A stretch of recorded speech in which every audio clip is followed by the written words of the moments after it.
주시는 하나님의 말씀은 호세아 7장 1절부터 16절 말씀입니다. 내가 이스라엘을 치료하려 할 때에 에브라임의 죄와 사마리아의 악이 드러나도다. 그들은 거짓을 행하며 안으로 들어가 도둑질하고 밖으로 떼지어 노략질하며 내가 모든 악을 기억하였음을 그들이 마음에 생각하지 아니하거니와 이제 그들의 행위가 그들을 애워싸고 내 얼굴 앞에 있도다. 그들이 그 악으로 왕을 그 거짓말로 지도자들을 기쁘게 하도다. 그들은 다 간음하는 자라. 과자 만드는 자에 의해 달궈진 화덕과 같도다. 그가 반죽을 뭉침으로 발효되기까지만 불 일으키기를 그칠 뿐이니라. 우리 왕의 날에 지도자들은 술의 뜨거움으로 병이 나며 왕은 오만한 자들과 더불어 악수하는도다. 그들이 가까이 올 때에 그들의 마음은 관교하여 화덕 같으니 그들의 분노는 밤새도록 자고 아침에 피우는 불꽃 같도다. 그들이 다 화덕같이 뜨거워져서 그 재판장들을 삼키며 그들의 왕들을 다 엎드러지게 하며 그들 중에는 내게 부르짖는 자가 하나도 없도다. 에브라임이 여러 민족 가운데에 혼합되니 그는 곧 뒤집지 않은 전병이로다. 이방인들이 그의 힘을 삼켰으나 알지 못하고 백발이 무성할지라도 알지 못하는도다. 이스라엘의 교만은 그 얼굴에 드러났나니 그들이 이 모든 일을 당하여도 그들의 하나님 여호와께로 돌아오지 아니하며 구하지 아니하도다. 에브라임은 어리석은 비둘기같이 지혜가 없어서 애굽을 향하여 부르짖으며 아수르로 가는도다. 그들이 갈 때에 내가 나의 그물을 그 위에 쳐서 공중의 새처럼 떨어뜨리고 전에 그 회중에 들려준 대로 그들을 징계하리라. 화 있을진저 그들이 나를 떠나 그릇 같음이니라. 패망할진저 그들이 내게 범죄하였음이니라. 내가 그들을 건져주려 하나 그들이 나를 거슬러 거짓을 말하고 성심으로 나를 부르지 아니하였으며 오직 침상에서 슬피 부르짖으며 곡식과 새 포도주로 말미암아 모이며 나를 거역하는도다. 내가 그들 팔을 연습시켜 힘있게 하였으나 그들은 내게 대하여 악을 꾀하는도다. 그들은 돌아오나 높으신 자에게로 돌아오지 아니하니 속이는 활과 같으며 그들의 지도자들은 그 혀의 거친 말로 말미암아 칼에 엎드러지리니 이것이 애굽 땅에서 조롱거리가 되리라.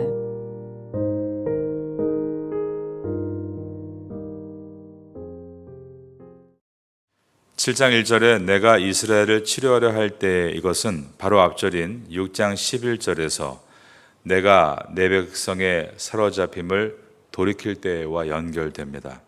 하나님은 당신의 백성을 치셨지만 고치시고 흩으셨지만 모으시며 내보내셨지만 돌아오게 하시는 분이다. 본문의 말씀입니다. 그러나 하나님의 선한 의도와 계획과 상관없이 이스라엘은 죄를 그치거나 그만둘 생각이 없었다라는 것입니다. 오늘 1절에 나와 있는 에브라임, 이것을 이스라엘이라고 우리가 이해할 수 있습니다. 또한 사마리아도 이스라엘을 대표한다라고 말할 수 있습니다. 오랜 기간 동안 북이스라엘의 수도였던 사마리아, 이것은 특별히 북이스라엘을 지칭하고 있는 것입니다. 오늘 본문의 첫 절인 호세아서 7장 1절을 보겠습니다. 내가 이스라엘을 치료하려 할 때에 에브라임의 죄와 사마리아의 악이 드러나도다.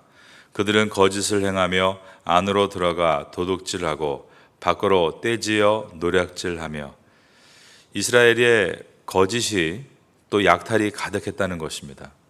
그들은 마치 자신들의 죄악을 하나님이 모르시는 것처럼 심판을 당하지 않는 것처럼 행동을 했습니다. 하지만 하나님은 그들이 행한 모든 죄악을 아실 뿐 아니라 기억하시고 계십니다.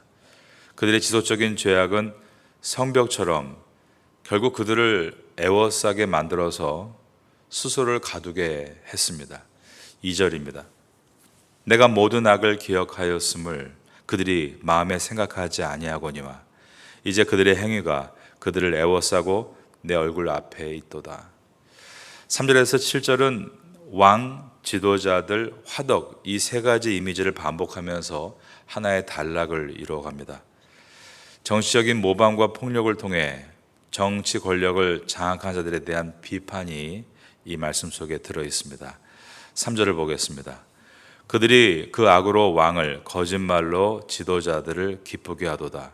그들은 다 가늠하는 자라 과자 만드는 자에 의해 달궈진 화덕과 같도다.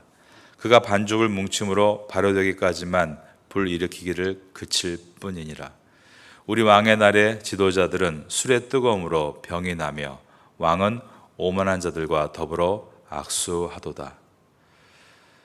여기에 나와 있는 이 세 가지 왕과 지도자와 화덕은 북이스라엘 백성이 하나님 앞에서 범죄한 것들을 표현하고 있는 것입니다.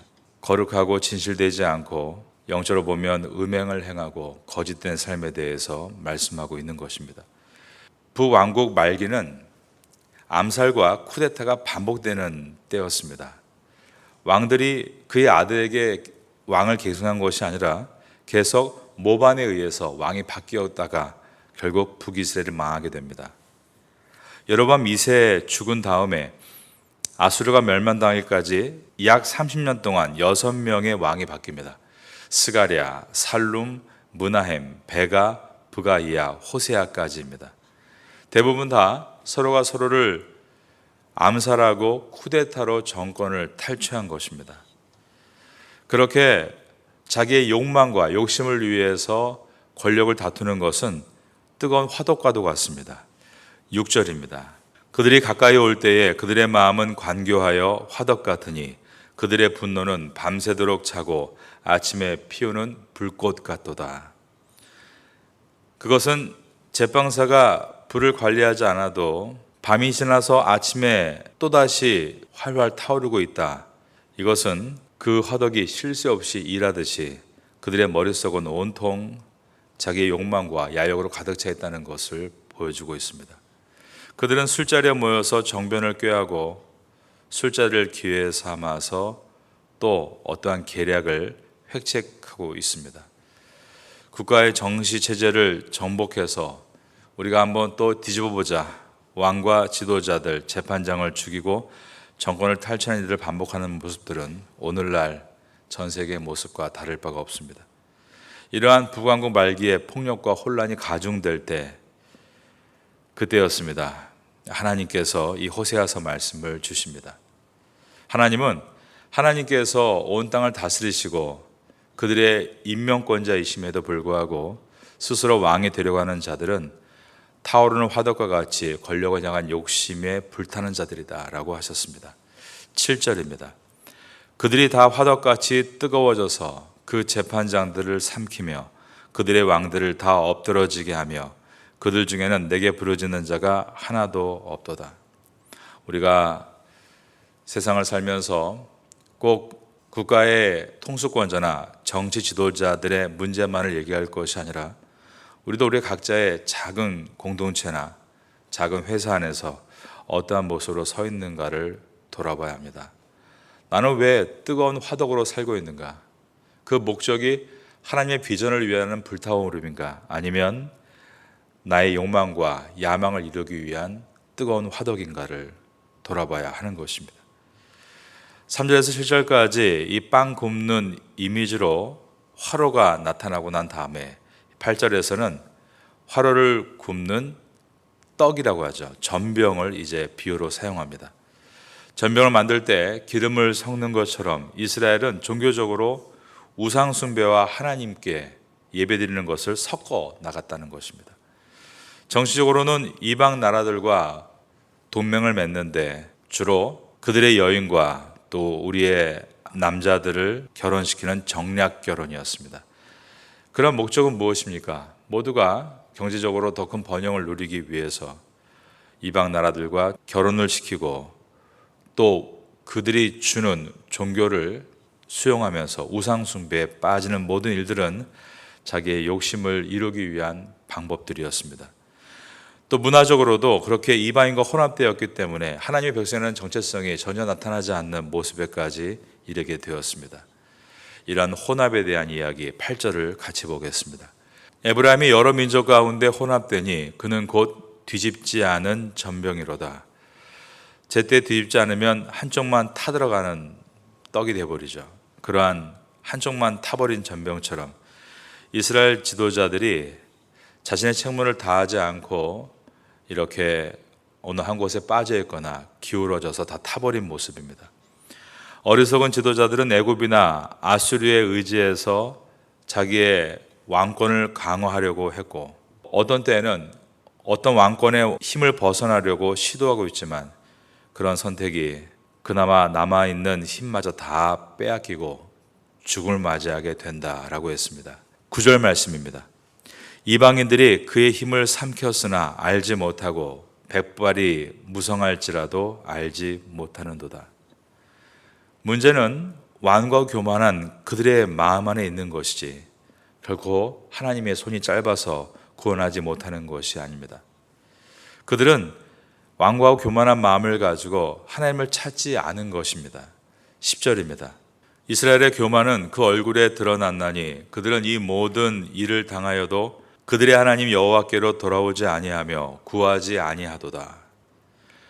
하나님께 달려가 피하고 도움을 구해야 할 때 그들은 어리석게도 어떻게 했나요? 애굽의 도움을 구합니다. 그래서 결국 자신들을 파멸시킬 아수르에 의해서 멸망을 당합니다. 그런데 마지막에 있었던 여러 왕들을 보면 자기를 파멸시킬 아수르에게도 또 도움을 구하며 이처럼 여러 나라들을 의지하고 눈치를 보다가 결국 멸망에 이르고 말았습니다. 11절입니다. 에브라임은 어리석은 비둘기같이 지혜가 없어서 애굽을 향하여 부르짖으며 아수르로 가는도다. 우리가 하나님 앞에서 지혜가 없으면 이와 같이 세상을 의지할 수밖에 없습니다. 그러므로 하나님의 지혜란 하나님을 온전히 알고 신뢰할 수 있는 믿음을 뜻합니다. 여러분들은 여러분을 도울 수 있는 유일한 분이 하나님이심을 기억하고 그분을 의지하고 승리해 나가시기를 예수님의 이름으로 축원합니다. 애굽과 아수르는 각각 이스라엘 남쪽과 북쪽의 맹주입니다. 이스라엘은 그 안에 끼어 있는 나라입니다. 이스라엘은 누가 왕권을 잡느냐에 따라 어떤 때는 친애굽 정책을 또 어떤 때는 친아수르 정책을 펼쳐 나갔습니다. 예를 들어서 북이스라엘의 마지막 왕 중에 므나헴은 아수르를 두려워하면서 아수르의 왕에게 조공을 바칩니다. 그 다음 베가는 반대로 애굽을 의지하고 그래서 아람의 왕 르신과 반아수르 연대를 결성하다가 또 아수르에게 엄청난 고통을 당하기도 합니다. 마지막 왕 호세아는 아수르의 손에서 벗어나기 위해 또 애굽의 도움을 청합니다. 그러나 결국 그 누구도 그들을 구원할 수 없었습니다. 왜냐하면 하나님의 계획은 이제 이 죄악된 북이스라엘이 심판을 받은 다음에 다시 처음부터 시작하는 것이기 때문이었습니다. 5장 1절은 제사장들이 백성에게 올무와 구물이 되었다라고 되어 있었는데 이제 하나님께서 공중에서 구물을 쳐서 방향을 잘못 잡은 비둘기를 떨어뜨려 잡는 것처럼 방향을 잃고 있는 이스라엘을 그물을 쳐서 잡으실 것이다. 12절을 보겠습니다. 그들이 갈 때에 내가 나의 그물을 그 위에 쳐서 공중의 새처럼 떨어뜨리고 전에 그 회중에 들러준 대로 그들을 징계하리라. 호세아가 이 말씀을 기록할 당시에 북이스라엘은 엄청나게 경제적으로 부흥을 하고 있었고 또 사회적으로도 거대한 희망이 몰려오고 있었습니다. 그러나 그들 가운데 하나님의 신앙은 점점 소진되어 가고 있었고, 그들은 자신들이 날아가는 방향이 하나님의 방향이 아니라 죄악과 거짓의 방향으로 가고 있는 것을 알면서도 그렇게 날고 있었을 때 하나님께서 이 말씀을 호세를 통해서 주셨습니다. 그 뜻은 무엇일까요? 다시 방향을 잡고 새롭게 비상에 날아오르라는 것입니다. 하나님을 찾아야 될 때 다른 힘을 의지하는 것은 참으로 어리석은 선택이라는 것을 하나님께서 말씀하시며 그 끝은 결국 심판이 될 것이다 라고 하셨습니다. 이미 선포된 주님의 말씀을 결코 피하지 못할 것이다 라고 하셨습니다. 13절입니다. 화 있을진저 그들이 나를 떠나 그릇 같음이라. 패망할진저 그들이 내게 범죄하였음이니라. 내가 그들을 건져주려 하나 그들이 나를 거슬러 거짓을 말하고. 화 있을진저, 우리나라 말에 탄식어가 있죠. 라는 것처럼 헬라어로는 호의가 탄식어입니다. 원어를 보면 호의라고 되어 있습니다. 그러니까 하나님께서 이스라엘 백성을 심판하시는 것은 하나님이 기쁨으로 하시는 것이 아닙니다. 탄식하시며 하시는 것이고, 그렇게 되지 말라라고 이 말씀을 미리 주신 것이었습니다. 하나님은 당신의 백성을 건져주시기 위해서 내게로 돌아오라라고 외치시는데, 이스라엘 백성은 하나님께 등을 돌린 채 여호와 아닌 모든 것을 향해 가고 있었습니다. 이러한 선택은 그들이 하나님을 향한 온전한 믿음이 없다는 것을 단적으로 보여주고 있는 것입니다. 여러분, 어려울 때, 힘들 때, 내가 정말 도움이 필요할 때, 그때 내가 무엇을 의지하는가를 보면 내가 정말 누구를 믿고 신뢰하고 있는가를 알게 됩니다. 재밌고 즐겁고 또 잘 나오고 있을 때 하나님 믿는 것과, 정말 욕과 같이 고난 가운데 있을 때 아무것도 의지할 수 없는 상황이 될 때 내가 누구를 의지하고 있는가. 여러분들은 오늘 이 말씀을 마음에 기억하면서 그런 어려운 순간이 온다면 오직 내가 의지할 분은 하나님이심을 고백하고 나갈 수 있게 되기를 바라겠습니다. 14절입니다. 성심으로 나를 부르지 아니하였으며 오직 침상에서 슬피 부르짖으며 곡식과 새 포도주로 말미암아 모이며 나를 거역하는도다. 그들이 고난이 왔을 때였습니다. 여기 보면 침상에서 슬피 부르짖는다고 되어 있습니다. 누구나 다 고통과 어려움이 올 때가 있습니다. 그럴 때 내가 누구를 의지하고 있는가?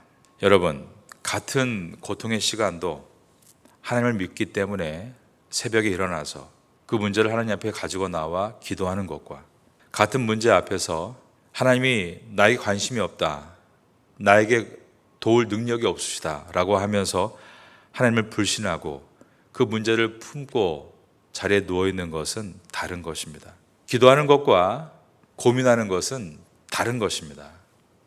많은 사람들은 24시간 동안 많은 고민을 합니다. 그러나 주님께서는 그렇게 스스로를 의지하고 고민하지 말고 내 앞에 가지고 나와 기도하라라고 말씀하십니다. 같은 시간에 고민하지 않고 기도하는 백성, 그 백성이 지혜로운 백성입니다. 이스라엘 백성은 오랜 동안 신앙의 훈련을 잘 받아왔습니다. 아브라함 때부터 하나님께서 신앙의 훈련을 시켜주신 것입니다. 그러나 그 팔이 뒤틀려서 관역을 제대로 마실 수 없는 활처럼 돼버리고 말았습니다. 15절입니다. 내가 그들 팔을 연습시켜 힘있게 하였으나 그들은 내게 대하여 악을 꾀하는도다. 그들은 잘못된 대상, 바알신이나 또 강대국을 향해서 도움을 청했습니다. 지도자들은 악독한 말로 선지자들을 비난하고 때리고 심지어 죽이기까지 했습니다. 이 모든 것이 마치 팔이 뒤틀려서 관역을 제대로 못 맞추는 것과 같습니다. 우리가 죄라고 할 때 그 죄의 뜻은 원어로 표적을 빗나가다입니다. 그런데 그 앞에 한 단어가 들어있습니다. 고의로입니다. 고의로 표적을 빗나가다. 분명히 내가 관역을 쏠 수 있습니다. 그런데 고의로 다른 곳을 쏘는 것입니다. 결국 이스라엘은 여호와께 돌아가자는 이 회개의 초청을 받아들이지 않았습니다. 6장에서 하나님은 호세를 통해서 여호와께 돌아가자, 우리가 주 앞에 드려야 될 것은 제사가 아니라 인애라고 했지만 결국 돌이키지 않은 것입니다. 그러기에 그들은 자기들이 족을 바치던 아수르의 칼에 의해서 죽게 되고 그토록 신뢰했던 애굽의 조롱거리가 되어버렸습니다. 16절입니다. 그들은 돌아오나 높으신 자에게로 돌아오지 아니하니 속이는 혈과 같으며 그들의 지도자들은 그 혀의 거친 말로 말미암아 칼에 엎드러지니 이것이 애굽 땅에서 조롱거리가 되리라. 오늘 이 본문을 읽어보면 북이스라엘의 운명이 우리나라와 좀 비슷하지 않은가 생각도 듭니다. 열강 사이에서 항상 그들의 눈치를 봐야 하는 우리의 어려운 현실입니다. 그러나 그러한 어려운 현실에 있는 우리나라 안에는 예전부터 잘 훈련받은 믿음의 크리스찬들이 있었습니다. 그들은 어려운 역경과 고통 가운데 하나님을 의지하는 것들을 훈련받아 가장 어려운 때에 하나님을 붙들고 그 어려움들을 이겨나간 믿음의 선배들입니다.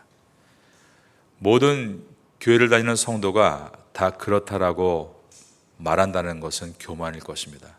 그러나 적어도 파타야 땅 안에 그러한 사람이 10명만 있다면 얼마나 좋을까라는 생각을 해봅니다. 여러분 가운데 어려움이 있으십니까? 그 어려움 속에서 내가 의지해야 될 분이 하나님이심을 기억하고 그 훈련을 잘 이어나감으로 이 땅에서 귀하게 쓰임받는 성도가 되시기를 예수님의 이름으로 축원합니다.